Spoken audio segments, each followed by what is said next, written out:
there, welcome back to the Rare Book Views channel, where I hope I'm going to get to show you some books from my collection of special editions of books that I love and just books that are really good. I am a frugal book collector, so I love to go to book sales and auctions and estate sales and try to find things that are going to be special and part of my collection, though I am running out of room.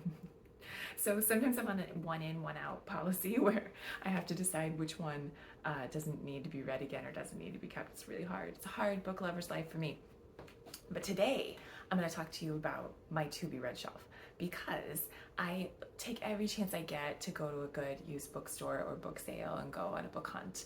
And lately, because I've got this thing hanging over my head, I have not wanted to buy books that are purely for reading. I've been sticking to the library books. And it's not making me anxious, but it does mean that I'm not buying books to read them. And I've had these guys for a while. So I'm gonna make a concerted effort to not read library books and try to see, can I consume these books that I already wanted to read? If you want to follow me on Instagram, and I'll put the how to find that in the notes, I like to post a picture of the book when I'm done with my coffee or whatever happens to be going on, and that's how I keep track. So if people ask me about a book, that is sometimes how I can remember if I've read it or what I thought about it. I do have, probably from my mom, a if you don't have anything nice to say, don't say anything at all policy, so sometimes you'll never hear about it. If I didn't like a book, you might never get a comment. So I used to do this thing where I would have a fiction book going and a nonfiction book going at the same time, so that if I wasn't in the mood for one or the other, I always had something kind of on the hopper. I just finished the book that I was reading, and I'm going to post a picture today and talk about how much I loved it. And I was thinking about what I'm going to read next, and I thought I should really try to read these guys. I'm also going on a trip, and usually when I travel, I don't take physical books. I just take my Kindle and check some books out the library. But because these guys, I think this time I'm gonna take some books, probably my luggage, probably the paperbacks. So let's see what we have on tap. I have a book that I picked up for $3 about the D-Day girls. I got this at a library charity bookstop. I'll put that in the nonfiction pile. And then this I really want to read, but look, it is not going to take me no time. This is a big one. The future is history, how totalitarianism reclaimed Russia by Masha. Geesen. I have read stuff by this author before, and it's awesome. So I was really excited about this, and current events, I should read this. So I put that in the nonfiction pile. Band of Brothers. I rewatched the series recently, and it's just so amazing. And I know that there are several books that contribute to it and are about it, but I ran across this at a bargain price, so I'm going to put that in the nonfiction. This is fairly new. Anthony Horowitz. I read a book by him and loved it, and then I saw this at a bag sale and couldn't resist buying it. And this is after I started thinking I should stop acquiring, but I couldn't help myself. So I have another Anthony Horowitz, and one of the helpful viewers told me some suggestions of his other books, and so now I'm going to want the rest of them. So I opened some of the fiction list, and I should get on that. Maybe that'll go in my luggage because it's paperback.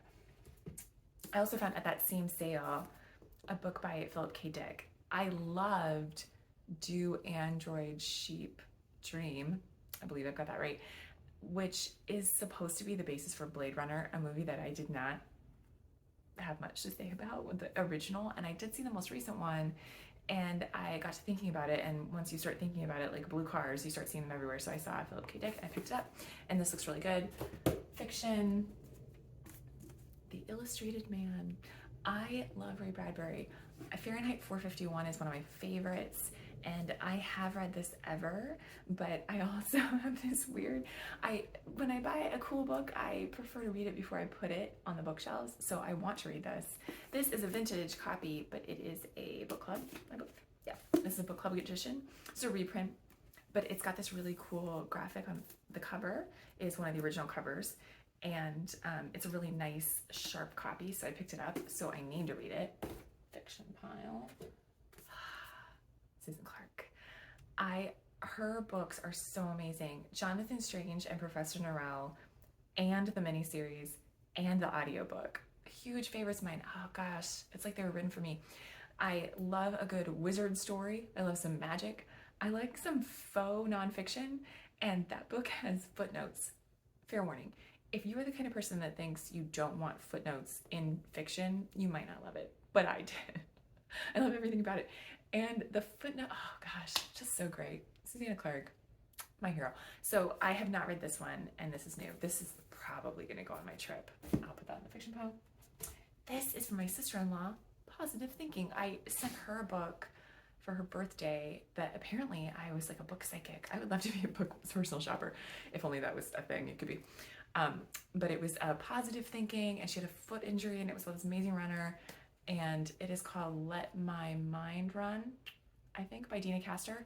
And it is amazing, and I reread it regularly. So I sent that to her. She sent this to me for my birthday, and I should read that. That is in neither of these categories. I'll put it on its own. The Crown. The companion book to the second series. I think there was one to the first series. I think I read it. I think I gave it to someone. Haven't read this one, and Queen Elizabeth is on our minds, so I should read this from the nonfiction. Apollo. Does anyone else have someone in their life who loves to watch rocket launches live? Some SpaceX, Boeing, finally. And we've been watching a fiction series about astronauts, and so I just had astronauts on the brain, and I should read this. I want to read that. This one, I've never heard of this book, but it looks amazing, and it's a young adult book. I will also put this in the other category because it's young adult. And I just think it sounds so cool. It's such an interesting perspective, so I'm hoping that one will be good. Edward Gorey. If you've watched any of my videos, you might know that I love the books by John Bellairs. They're illustrated by Edward Gorey, which makes them slightly harder to find because John Bellairs and Edward Gorey collectors collect them. They're not making any more copies of the first edition, so I still have a couple blanks. And I knew that there was a biography about him and that he's had an odd life, and I ran across it at a bargain price. So that I'm really looking forward to, and have been for some time. Lewis and Clark. I'm from the Northwest, and I do not really know the story of Lewis and Clark. I read a book about the history of Astoria, which is not a friendly, fuzzy rainbow story. It is bleak. So I feel like I should know more about the Northwest, and I do not want to read the journals. And this looks amazing. History. Need I say anything more? How do you pass up a book about libraries? Okay, these guys. Oh. Are you familiar? Can you name this series? I couldn't. I saw these at a book sale and thought, I know this author. Why does this ring a bell? Mike's Mystery and The Yellow House Mystery by, I always get this name in the wrong order, Horsman Warner Scott. Is that right? Gertrude Chandler Warner, published by Scott Forsman and Company. Let me begin again. 2 books by Gertrude Chandler Warner. She wrote The Boxcar Children, which is a very long series. And as a kid, I read that, I'm for sure, in paperback or from the library. Loved it. I love the order of it. I loved how the characters have such pat, you know what to expect of them. The situations are very strange. And if you reread it as an adult, it's one of those that you think, oh my, what have we been reading? What are we doing? It's kind of a strange one. And then there's a sequel, and then there's more in the series. So the current series, if you read it now or you have a kid in your life that wants to read it, there are many, many books in the series. And originally, I honestly don't know. I thought there was maybe 2, but these are the original vintage. And I paid $1, $2 for these. And I just want to read through them. Like I said, I prefer to read them before I put them on the shelf. $3. I just looked it up. Look at this. Cool. They have crazy cool end papers with illustrations.